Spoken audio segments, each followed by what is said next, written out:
I got interested in cars probably just from watching my dad work on cars and just watching different movies about them. I got interested in cars because I was a truck guy at first, and your teacher's gonna hate this. I was street racing, and I lost to a Honda Civic, and it made me really upset. And so that made me kind of just want to get a smaller car and make it faster. My dad was interested in cars, and I kind of grew up in just past the golden age of cars. I think the golden age was in the 50s and 60s, and I got my license in 75, so kind of grew up in it from a family thing. It just really, I used to draw pictures of cars in grade school. And it was just a neat age to grow up. Cars were pretty neat then. I first got interested in cars when I was about 4.5 years old. My parents met drag racing actually, so I've been around racing my whole life, and that's kind of how I got into it. My parents quit racing so I could start racing at 4.5, and that's kind of where I started, and I've been racing ever since. The first car I had was a Toyota Celica. Kind of became a Toyota fan, so then I got a Lexus IS300. Those are built by Toyota. And now I have a Mazda that has a Toyota Supra engine. My first car was a 1998 Mitsubishi Eclipse. I bought it from, actually I traded my truck for it, straight across. And then it ended up being the biggest piece of junk ever. Yeah, so it's kind of sad. First experience at least. My first car was a 1972 Jeep CJ5 that I bought when I was 15. So I was 3 years old when I bought it, and I worked summers. So my parents gave me, I think, $500 down payment on it. And then I worked summers, and every week I worked, I had to make a car payment. So I was off school for 12 weeks, and every week I made a car payment on it. My first car was a quarter midget. That's actually what I started racing in when I was 4.5 when I learned. And it was just a little tiny car, and that's really where my passion started. It was actually, we found it at a swap meet, and I loved it. I went out for a try. You like it is what they called it, and that's how I learned to race, and it was a lot of fun. My dream car is a Toyota Supra. Part of the reason it's my dream car is because Toyota is extremely reliable, and the Supra is the engine that's in the Supra is probably one of the toughest that's ever been made from Japan. So with reliability and power, it's a really good medium to choose. My dream car is a 2016 Lexus ISF. The reason is because you get the comfort of luxury, and then it's also making 460 horsepower. So you kind of get the best of both worlds, and it's also probably one of the sexiest cars I've ever seen in my life. If I had a dream car right now, it'd be the new Ford GT that's just coming out.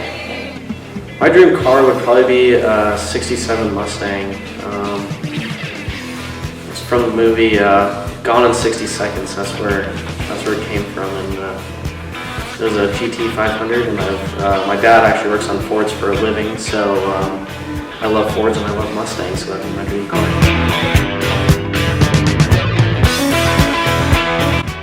My favorite car memory was probably about a year ago. We went down to Colorado Springs to watch a drifting event, and it was pretty much all the cars that we've seen online in magazines and all that, but they were all right there in front of us, and they were all just going crazy fast and sliding around these corners, and it was just kind of eye-opening. That, or in Texas last summer, that was nuts, because all the cars are like 2,000 horsepower, and it's just mind-blowing the stuff that those guys have invested in those cars and what they can do. My favorite memory involving a car was with my first car, the Eclipse, and that's how I met all these guys. We blew the motor because we're idiots, and then we all came over and rebuilt it in my garage, and it took like 3 months because none of us knew how to do it, and none of us knew anything. So we kind of learned as we went along. And yeah, it was just, late nights drinking soda and cranking music, turning wrenches.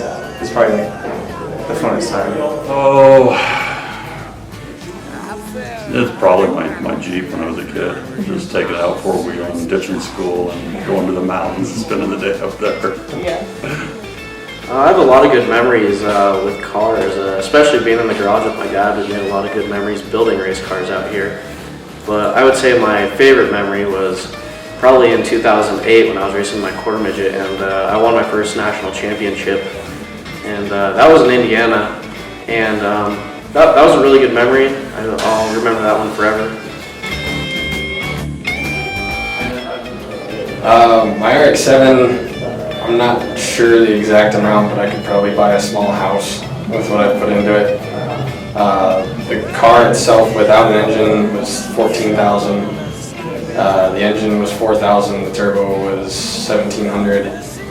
And then there's probably a list of like another 10 grand in nuts and bolts and stupid stuff that you wouldn't think go into it. So if not a whole house, there's a solid down payment on a house and what I have in that little car. I think with my Mazda Speed 3, I spent the most money on. I spent roughly $18,000, just off the top of my head, on performance parts. The whole motor came out, we rebuilt it, did a bigger turbo setup. It was lowered on air suspension, which is $5 grand alone. You know, obviously, the little things add up, like headlights, taillights, window tint, sound systems, wheels, clutches. It's endless.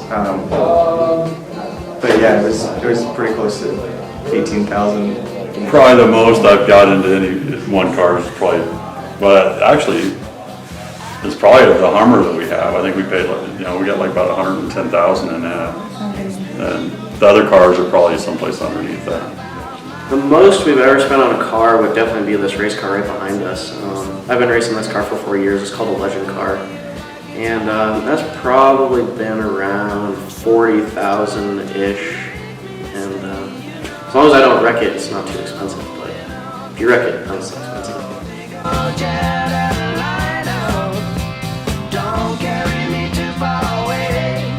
So when first starting the ethnography, I really had no interest in cars whatsoever.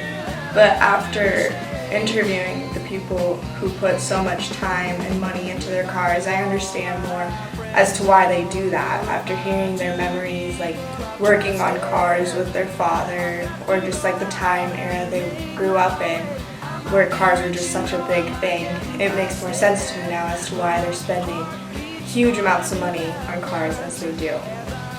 So for me, the main thing I learned from doing this project was that to these people, cars are more than just a means of transportation. They're almost a status symbol, but they're also something that they can spend time with, and like them and their friends all get together, or their family. There's lots of people talking about how they worked on cars with their dads, and that was just some of the best, bonding that them and their father had. And so I guess that's pretty much the main thing I learned from this.